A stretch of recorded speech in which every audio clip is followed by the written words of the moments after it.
Por que ele ainda peca, mesmo amando a Deus?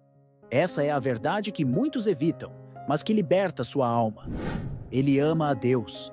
Não é fingimento, não é teatro, não é máscara.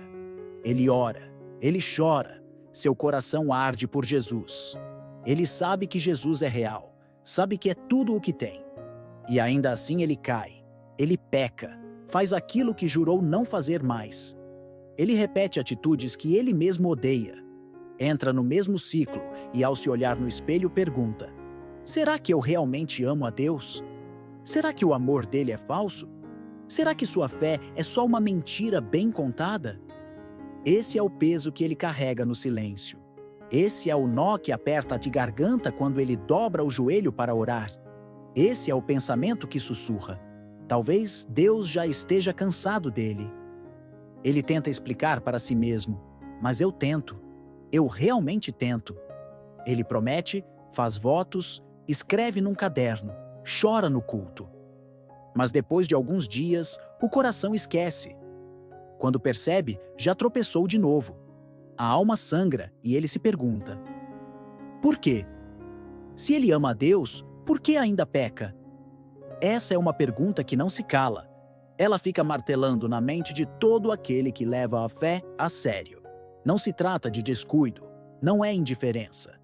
É luta, é guerra, é um campo de batalha invisível onde o coração é dividido. Dividido entre aquilo que deseja e aquilo que sabe que deve buscar. Nesse conflito, ele se sente sujo, como um traidor que diz amar, mas fere. Como alguém que promete fidelidade, mas falha. E no fundo, existe um medo. O medo de que Deus desista dele. Mas será que esse medo é verdadeiro? Será que Deus mede o amor apenas pelas quedas? Ou existe algo mais profundo acontecendo dentro dele? A verdade é que o pecado não é só um ato. Ele é um eco dentro da alma. É como uma ferida aberta que ainda não cicatrizou por completo. Mesmo quando ele já não deseja estar longe de Deus, o corpo, os hábitos, as memórias e as tentações o puxam para o que ficou para trás. Paulo, um homem que escreveu grande parte do Novo Testamento, um apóstolo cheio do Espírito Santo, confessou em Romanos 7: porque não faço o bem que quero, mas o mal que não quero, esse faço. Ele percebeu? Até ele sentia isso. Até ele reconhecia a contradição dentro de si. Até ele chorava diante desse mistério. Como pode amar tanto a Deus e ainda assim fazer o contrário do que ele quer? Talvez ele pense que isso é hipocrisia, mas não é. Hipocrisia é fingir que não existe luta. Hipocrisia é se esconder atrás de uma máscara e bancar a perfeição. Mas quando ele sente dor por pecar, isso não é hipocrisia. É sinal de que o Espírito de Deus ainda fala com ele. É sinal de que sua consciência não morreu. É sinal de que ele não se acostumou com o erro. E isso já mostra que há vida dentro dele. Amar a Deus e ainda pecar não significa que o amor dele é falso. Significa que o amor dele é humano, frágil, incompleto, mas real. Ele ama a Deus, mas está em construção. Ele ama a Deus, mas ainda carrega marcas, cicatrizes, desejos que não foram totalmente curados. Ele ama a Deus, mas ainda vive em um mundo que o chama o tempo todo para longe dele. E é aí que entra a graça. É aí que entra o poder da cruz. Jesus nunca esperou que ele viesse a ele perfeito. Ele nunca exigiu que o amor dele fosse sem rachaduras. Ele nunca pediu que ele o seguisse sem tropeços. Ele só pediu uma coisa: que ele não desistisse. Ele pode até cair, mas não permaneça no chão. Ele pode até falhar, mas não deixe a falha o definir. Ele pode até repetir o erro, mas cada vez que voltar para Deus, ele prova que seu coração ainda o deseja. E talvez ele diga: mas eu me sinto indigno. Sim, ele é. Todos nós somos. E é justamente isso que revela a grandeza do amor de Deus. Um amor que não se afasta quando ele se mostra fraco. Um amor que não se esgota quando ele falha. Um amor que não depende da sua performance, mas da cruz que já foi erguida. O pecado pode fazê-lo sentir que é escravo dele. Mas lembre-se, Ele não é mais prisioneiro. O preço já foi pago. Ele pode até lutar contra as correntes, mas elas já estão quebradas. O que o prende não é o ferro, é o hábito. E hábitos podem ser mudados, desejos transformados, feridas curadas.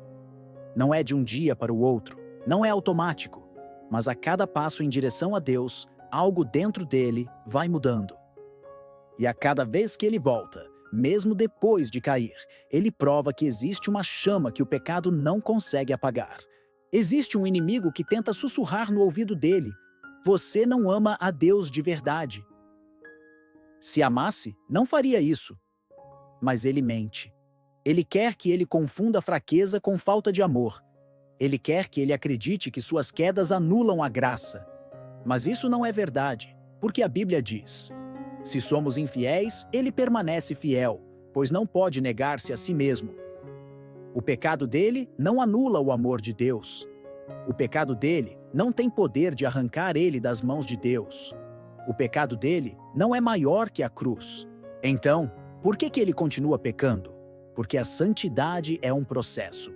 Porque o coração humano é um campo de batalha. Porque amar a Deus não significa nunca cair, mas significa sempre levantar. E aqui está o segredo. O pecado não é vencido pela força da sua promessa, mas pela força da presença de Deus nele. Ele não consegue resistir sozinho. Ele não consegue lutar na sua própria carne. Não consegue vencer apenas com boa vontade. Mas quando o amor de Deus cresce dentro dele, o pecado começa a perder espaço. É como uma sala escura. Ele pode tentar arrancar a escuridão com as mãos, ele pode gritar contra ela, mas nada muda. Até que ele acende uma luz e de repente a escuridão se dissolve. Não porque ele lutou contra ela, mas porque a luz venceu. Assim é com o pecado. Ele não precisa lutar apenas com promessas. Ele precisa encher o coração com a presença de Deus. E quanto mais ele cresce dentro dele, menos espaço sobra para o que o destrói. Então, não desista. Não se entregue ao peso da culpa. Não permita que as quedas definam quem ele é. Ele é amado, ele é escolhido, ele é alvo da graça. E sim, ele ainda peca. Mas isso não significa que o amor de Deus desistiu dele. Pelo contrário, significa que ele ainda está lutando dentro dele. Ele ama a Deus, mas continua pecando. E talvez ache que essa frase vai acompanhá-lo para sempre. Mas na verdade, ela não é um ponto final. Ela é apenas uma vírgula. Ela é parte de um processo que Deus já começou e que Ele mesmo vai terminar. Porque um dia esse pecado vai perder a força. Um dia, o amor que hoje luta contra o pecado será mais forte do que todas as tentações. Um dia, o que hoje o derruba não terá mais poder sobre ele. Um dia, ele será completamente livre. Esse dia vai chegar porque a promessa é certa. Aquele que começou a boa obra em vocês há de completá-la até o dia de Cristo Jesus. Até lá, ele caminha entre quedas e recomeços, entre lágrimas e abraços de graça, entre tropeços e mãos que o levantam. E tudo isso faz parte do processo. Deus não se envergonha de caminhar com ele nessa estrada. Ele não se cansa de esperar ele levantar. Ele não mede o valor dele pelo número de vezes que ele falhou. Ele olha para o coração e o coração que ama a Deus, mesmo caindo, ainda pertence a ele. Talvez hoje ele precise de um descanso. Descanso da culpa, descanso da voz acusadora, descanso da sensação de que nunca vai mudar. Então, ouça. Jesus disse: "Vinde a mim todos os que estáis cansados e oprimidos, e eu vos aliviarei." Esse alívio não é uma teoria, ele é real. Ele é para ele. Agora, não carregue sozinho o peso que foi colocado sobre os ombros de Cristo na cruz. Ele levou a sua culpa, ele levou a sua vergonha, ele levou o seu pecado. E hoje, quando ele se sente fraco, pode se apoiar nele. Ele não precisa provar nada para merecer o amor de Deus. Ele já decidiu amar ele. E à medida que ele recebe esse amor, algo muda dentro dele. O pecado perde a força, porque o amor cresce. O desejo de cair perde espaço porque o desejo de estar com ele aumenta. E isso não é uma imposição, é uma transformação. Não é pressão, é graça. Ele ama a Deus, mas continua pecando. E ao longo dessa jornada vai perceber: cada queda é uma oportunidade de voltar mais consciente do quanto precisa dele. Cada fraqueza é uma chance de provar a força que vem da graça. Cada lágrima é uma semente de esperança. Não desista, não pare. Não aceite a mentira de que ele não é digno. Porque sim, ele não é digno, mas a cruz o tornou aceito. O sangue de Cristo é a sua dignidade. A graça é a sua veste. O amor dele é a sua nova identidade. Então, quando vier o silêncio da madrugada e a culpa tentar falar mais alto, escolha ouvir a voz de Deus. Eu não desisti de você. Eu continuo aqui. Eu ainda te amo. E quando os dias forem pesados e a luta parecer interminável, escolha descansar nessa verdade. O pecado não tem a última palavra. A cruz já venceu.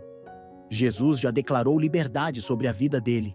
E ele vai caminhar em vitória, mesmo que tropeçando no caminho.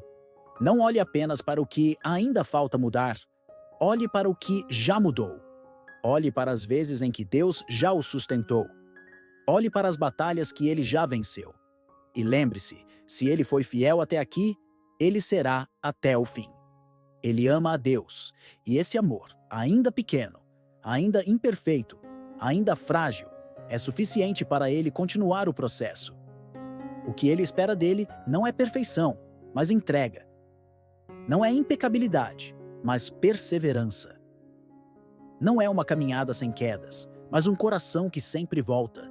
E quando chegar aquele dia em que finalmente estivermos diante dele, não haverá mais luta, não haverá mais lágrimas, não haverá mais pecado. O amor terá vencido por completo. A obra estará concluída e ele será tudo aquilo que ele sonhou para ele desde o princípio. Até lá, continue caminhando, continue amando, continue levantando-se, porque Deus já decidiu. Ele é dele e nada vai mudar isso. Então agora respire fundo, deixe a culpa se calar, deixe a graça falar e descanse. Porque apesar de tudo ele ama a Deus e ele o ama infinitamente mais. Se esta mensagem tocou o coração dele, ele é convidado a escrever nos comentários algo edificante sobre a graça ou a perseverança. E para apoiar nosso canal, ele pode deixar seu like e se inscrever.